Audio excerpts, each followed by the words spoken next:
rekan-rekan guru semua.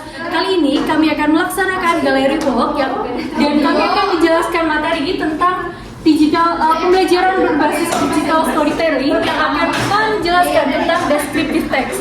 Di sini saya Salma Safira Adila dan Miss Tiara dan satu lagi Hayat Nikma. Dan kami bertiga akan memiliki job desk yang berbeda. Miss Tiara di sini akan menjelaskan kepada teman-teman, dan saya lalu Miss Aya akan berkeliling melihat karya-karya teman yang lain. Oke, stay tune ya. Silakan menonton. Bye. Itu apa? Berdiferensiasi diri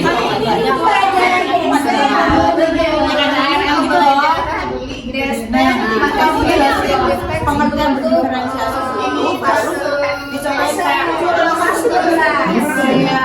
mana di sekitar berapa ini melakukan berdiferensiasi satu pertemuan itu 9 kan dalam kali pakai itu mereka mempunyai macam-macam jenjang level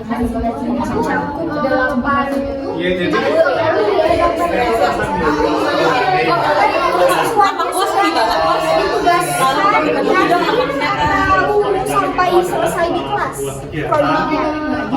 Sebenarnya ini pertemuan kedua, jadi pertemuan pertamanya sudah dijelaskan materinya, jadi pertemuan kedua tinggal penugasan. Jadi siswa dari awal sampai akhir mereka diberi tugas untuk melakukan kegiatan membuat video storytelling tentang descriptive text yang mereka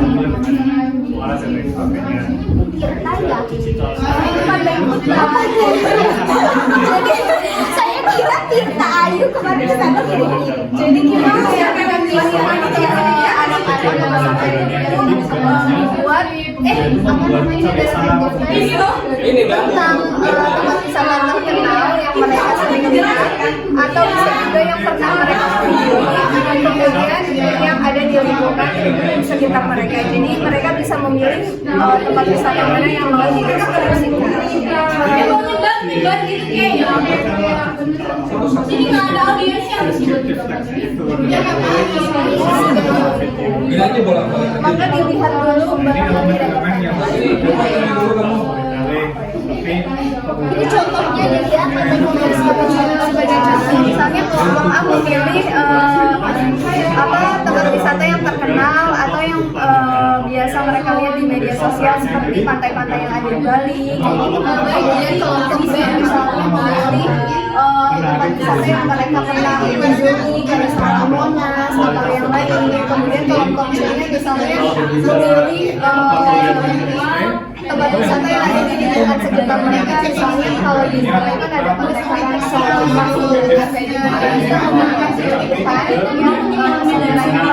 bisa mencari informasinya di internet atau melihat langsung dengan pengalaman pertanyaan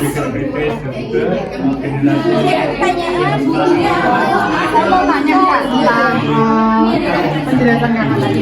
Apakah ada penerapan di SD dapat membantu siswa dalam pidato bisa seperti kayak visual terus strategi. Iya, bagaimana caranya? Menurut kami pembelajaran teks ini sudah cukup sesuai dengan masing-masing pembelajaran anak. Misalnya visual kita menyediakan gambar-gambar atau mereka juga bisa mencari gambar-gambar yang sesuai. Kemudian audionya juga mereka bisa mendengar suara atau rekaman atau mereka juga bisa merekam suara yang sedang bernarasikan. Kemudian kinestetiknya kegiatan karena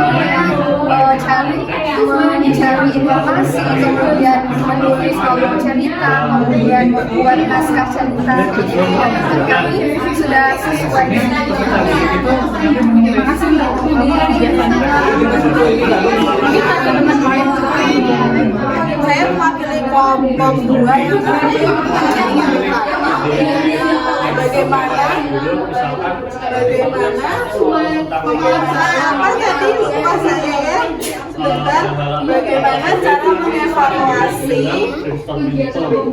kemudian tahap selanjutnya adalah informasi. Ini nih kak, kalau bisa saya dulu ya mbak. iya boleh Saya selama proses pengajaran di Binakan Digital Storytelling ini tantangannya apa saja dan bagaimana sih cara menanggapi dari tantangan tersebut? Digital storytelling kan kita menggunakan teknologi ya, menggunakan aplikasi. Ternyata di luar tantangannya tidak semua anak-anak jadi ada beberapa anak yang memang masih kebingungan dalam mengerjakan melalui aplikasi-aplikasi. Kemudian bimbingan yang kami berikan tentunya kami sebagai guru juga harus tahu dulu aplikasi apa saja yang kami rekomendasikan untuk siswa biar kami bisa bantu membimbing kalau misalkan mereka mengalami kesulitan. Terus juga karena di sini sistemnya kelompok atau group discussion, mereka bisa bekerja sama dengan teman-teman mereka yang mengerti teknologi. Jadi bisa kayak dibagi tugas, kamu kerjainnya editingnya, terus kayak masukin suara ya kayak gitu. Jadi dibagi tugas aja. Aplikasi yang digunakannya aplikasi apa? Kalau kita apakah dikasih syarat pakai ini atau dibebaskan? Kalau kita merekomendasikannya tanpa, cuman kan anak-anak pasti lebih tahu banyak aplikasi ya, jadi kita membebaskan aplikasi yang mereka nyaman menggunakannya. Terima kasih jawabannya. Oke baik, untuk menyambung pertanyaan saya tadi, jadi bagaimana evaluasi digital storytelling khususnya dalam materi deskripsi teks Untuk melihat keefektifan metode ini kan kita bisa mencoba terlebih dahulu ya untuk menerapkan. Misalnya kita coba DST ini kita terapkan sekali dulu di pertemuan ini, kita lihat dari hasil yang mereka kerjakan tuh efektif nggak sih, kayak misalkan satu pertemuan tuh efektif tidak kayak gitu, atau kita bisa melihat observasi sambil observasi anak-anak tuh selama pembelajaran tuh mereka benar-benar mengikuti masing-masing dari alurnya nggak sih kayak gitu. Jadi selama pembelajaran kita melihat dulu kegiatan yang mereka lakukan tuh sesuai sama alurnya, terus bisa diikuti enggak. Kemudian nanti di akhir tuh ada refleksi kayak gitu. Apakah kita tanya gimana sih menurut kalian metode pembelajaran ini untuk bahasa Inggris menurut kalian efektif atau tidak? Kalian suka atau tidak? Karena kan pastinya kalau mereka merasa nyaman melakukan kegiatan berarti mereka juga bisa mengambil pelajaran gitu kan. Artinya model seperti itu bisa efektif untuk pembelajaran selanjutnya. bisa banget ini storyboard, misalkan kita membuat storyboard ini apakah storyboard itu semacam PPT atau gimana? Kalau kita sebenarnya bisa, jadi kita merekomendasikan ke anak-anak itu terserah yang biasanya kalian mau membuat deskriptif teksnya kayak melalui PowerPoint presentation atau misalnya melalui video kalian sendiri, jadi melalui apapun, yang penting nanti ada storyboard yang kalian bikin. Kalau di sini kita kasih contohnya yang melalui presentasi, misalnya di slide pertama tuh nanti ada gambar panel kita dengan judul panel kitanya dengan musik pengantar yang terkenal, kemudian di slide 2 di sini gimana, slide di sini gimana, sampai slide terakhir, biar mereka pas pembuatan videonya bisa sesuai dengan mau bertanya juga soal bagaimana sih cara memastikan bahwa DST itu efektif, DST itu relevan dan inklusif untuk semua siswa. Karena sekarang kan anak-anak tuh suka main gadget gitu kan, terus kayak suka edit-edit, apalagi sekarang zamannya media sosial kayak TikTok, kayak gitu, Instagram. Nah, kita coba mengikuti gaya pembelajaran mereka yang mana sekarang mereka tuh mengikuti tren-tren yang ada di media sosial. Jadi kita coba nih, kalian kan biasanya membuat video di TikTok bisa ya, kita coba membuat pembelajaran bahasa Inggris melalui video yang biasa kalian buat tuh kira-kira efektif nggak sih? Kira-kira kalian bisa mengikuti atau bisa dengan baik nggak sih kayak gitu. Jadi kita berusaha untuk mengikuti gaya pembelajaran mereka yang mana sekarang tren-trennya kan mereka suka bikin tren-tren yang ada di TikTok sama Instagram kayak gitu. Jadi menurut kami penggunaan model digital storytelling itu relevan terhadap lingkungan mereka yang sudah mereka pahami gitu. Terima kasih Mbak Sekarang aku lanjutkan ke karya yang lain. Oke, terima kasih sudah sangat senang sekali. Iya, ini diupload ke sosmed. Jadi belajarnya Kalau misalkan dari pembelajaran itu sendiri, misalkan ini kan modelnya ini mungkin nggak kalau misalkan untuk dilakukan ngapain? Nggak mungkin sih, karena ini kan mereka menghasilkan satu project yang harus jadi video, ada narasinya juga kan. Mulai dari bikin storyboardnya, bikin idenya dulu, masukin gambar, masukin suaranya, pemilihan media apa gitu, itu kayaknya nggak mungkin ya satu ya, walaupun dia pakai 3 GB pasti nggak mungkin kelar. berarti ada proses editing. Dua itu paling minimal. Gue juga mepet, makanya di sini yang realistis yang menurut kelompok kami setidaknya harus 3-4 pertemuan di 3 JP. Berarti saya mau bertanya, apakah pembelajaran DST ini mungkin dikombinasikan dengan metode pembelajaran lain? Mungkin karena produk hasil akhirnya itu berupa project, jadi kita bisa mengcombine dengan yang PJBL atau project based learning. Jadi siswa diarahkan bikin project dan hasilnya itu menggunakan DST produknya berupa video yang ada narasinya. Lalu untuk durasinya sendiri, apakah ada kriteria khusus atau bagaimana? Sebenarnya nggak ada, itu tergantung dari kreativitas siswanya aja. Jadi untuk penilaian dibebaskan durasinya? Iya, penilaian dibebaskan.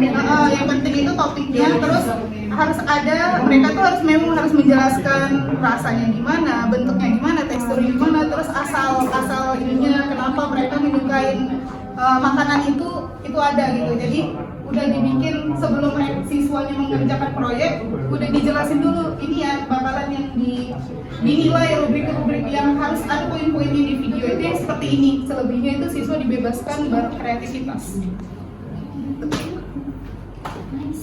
Ini kan ada fungsi ya? Ya. Sih kalau itu pilih fungsi, dan boleh dijelaskan ini ya. Jadi fungsi ini kan ada critical thinking, ada creativity, ada communication sama collaboration. Nah, bukan itu tapi yang telah kita pelajari. Oh iya.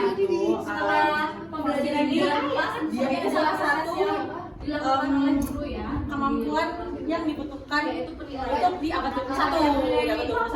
Jadi rata-rata itu kan kita ini posisi sangat-sangat penting ya. Padahal setahu saya ya, saya pernah membaca juga sih, tapi setahuku, setahu saya sekarang tuh bahkan udah ada 6 C. Tapi buat step unit itu ya, iya pokoknya ada nambah kalau nggak salah, tapi porsi itu yang lebih biasanya yang biasa dipakai sama orang. Nah itu tuh lebih dapat digunakan, maksudnya itu sangat-sangat berguna untuk pembelajaran abad 21. Jadi sehingga anak-anak itu bisa aktif, bisa menggunakan dan bisa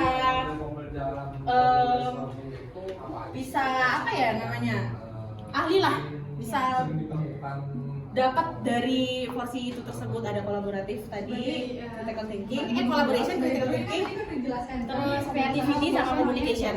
Itu jadi nanti tertanam di dalam mereka. Gitu. Apakah ada yang mau Dari tadi kan sudah dijelasin nih apa aja itu tujuan dan lain-lain sintaks. Nah, apa yang membuat PBL ini kelebihannya gitulah, kelebihannya dari model pembelajaran yang lain. Dari caranya. Mulai dari saya. Pertama itu siswa itu sangat dilibatkan dalam perbincangan dan diskusi, ada presentasi. Jadi siswa itu bisa benar-benar terlibat dalam proses pembelajaran. Kemudian mereka bisa menyerap materi-materinya dengan lebih dalam seperti itu, karena mereka bisa dalam konteks pembelajaran kelompok itu kan mereka bisa diskusi sama teman-temannya, jadi lebih terserap seperti itu siswanya. Ide-ide yang mereka sampaikan juga lebih otentik dari mereka sendiri, bukan hanya didikte dari guru. Iya. Kemudian seperti namanya ya, problem based learning. Siswa tuh dilatih untuk memecahkan masalah. Nanti diarahkan ke arah situ, kemudian bekerja sama. Siswa juga dilatih untuk bekerja sama dengan kelompok seperti itu. Banyak sekali ya kelebihan. Terus mungkin nggak ada lagi nih alasan-alasan siswa nanti bakal libur atau bakal keliling lagi, karena mereka ya ini tugas mereka dan mereka harus punya nilai di sini. Seperti itu kelebihannya. Berarti penilaiannya bisa Ya, ada 3 tujuan pembelajaran yang sudah kami rumuskan. Pertama, mengidentifikasi ini kedua. narrative text seperti yang kita tahu, orientation, communication, Informasi umumnya lah ya, Pak Ibu. kemudian Pembelajaran, melakukan umumnya, terus teks narratif sederhana dan juga menganalisis informasi tersirat dan tersurat. Berapa pertemuan? Karakter ini untuk ya kayak di pelajaran bahasa dulu ya, karena langsung dijelaskan dulu.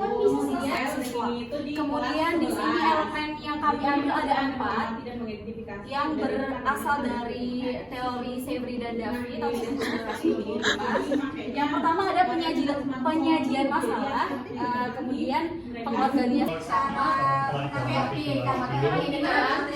Dan ini masuk ke bagian editing, video, audio. Dan nanti di sini peran guru itu sebagai supervisor atau sebagai fasilitator. Jadi guru itu mengarahkan siswa sampai mana hasil kerja mereka, kemudian kendalanya apa aja. Di sini guru memiliki peran tersebut, sehingga siswa dalam membuat digital storytelling itu menjadi lebih terarah sesuai dengan tujuan pembelajaran yang ditentukan di awal. Hasil dari kerja kelompok tadi, maka siswa bisa mempresentasikan hasil digital storytelling tersebut. Dan guru bisa melakukan penilaian untuk presentasi hasilnya itu bisa nanti melakukan upload video ataupun pengumpulan tugas digital storytelling di dalam Google Drive itu bisa juga. Setelah melakukan presentasi, nah bisa dilakukan feedback dan refleksi terkait hasil kegiatan siswa di guru tersebut. Guru memberikan feedback pada presentasi peserta didik bersama-sama agar informasi itu lebih gampang diterima apabila penyampaiannya itu interaktif dengan gambar, dengan suara dan lain sebagainya. Dan digital storytelling itu juga punya karakteristik. Yang pertama itu untuk jenis, tujuan dan dampak itu harus sesuai dengan tujuan pembelajarannya. Jadi enggak hanya yaitu membuat cerita kemudian jadi video, tapi itu juga harus sesuai dan juga itu nanti mengungkapkan tujuan pembelajarannya. Misal tujuan pembelajarannya itu siswa nanti bisa membuat descriptive text. Dan di dalam digital storytelling itu nanti dipraktikkanlah descriptive textnya itu dalam bentuk misal video pendek dan sebagainya. Nah ini elemen-elemen yang harus ada di dalam digital storytelling, seperti penggunaan tata bahasanya itu juga harus benar, kemudian tujuan keseluruhan ceritanya itu untuk apa, dan juga contoh sudut pandang naratornya, ada soundtracknya. Jadi nggak cuma monolog tanpa ada soundtrack, karena kita mengemas agar menarik menjadi digital storytelling harus ada soundtracknya, ada kualitas gambarnya bagaimana. Jadi kalau berbicara apa kelebihannya di ST, tentu yang pertama itu meningkatkan kreativitas. Jadi nggak hanya mereka bisa mengambil pelajaran gitu kan. Nah, dia model ada video bisa mengajar untuk pembelajaran yang pada akhirnya itu siswa bisa membuat bentuk video storyboard, makanya dipakai storyboard. Tadi soal ini dicontohkan pada siswa kelas 10 jadi menurut kalian nih bedanya apa? Kalian mau yang dari berusaha Oh iya, jadi perbedaan digital storytelling dengan video biasa itu sebenarnya digital storytelling itu ada tujuannya, ada narasi yang ingin disampaikan. Jadi tidak hanya sebatas fungsi entertainment saja. Kalau pembuatan video biasa itu mungkin lebih titik beratnya adalah untuk fungsi entertainment dan juga untuk menghibur aja, jadi untuk kesenangan semata. Tapi digital storytelling itu ada tujuannya dan juga narasi yang disampaikan itu sesuai dengan tahapan-tahapan itu. Berbeda dengan pembuatan video biasa, lebih edukatif kalau digital storytelling itu. Dan maksud ataupun fungsinya itu kan digital storytelling itu untuk menyampaikan suatu informasi ataupun pembelajaran dengan lebih mudah dipahami sebagai integrasi apalagi sekarang zamannya media sosial ya sih.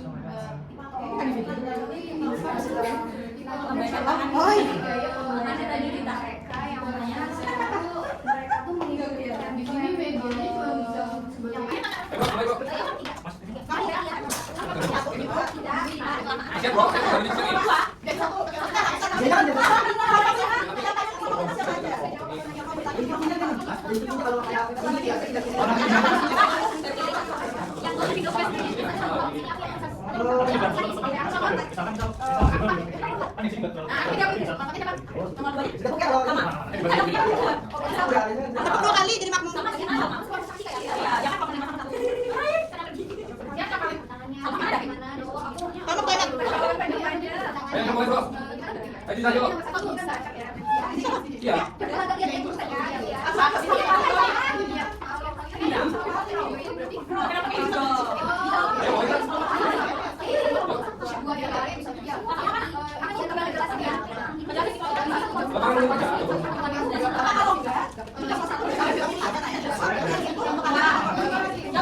Audionya.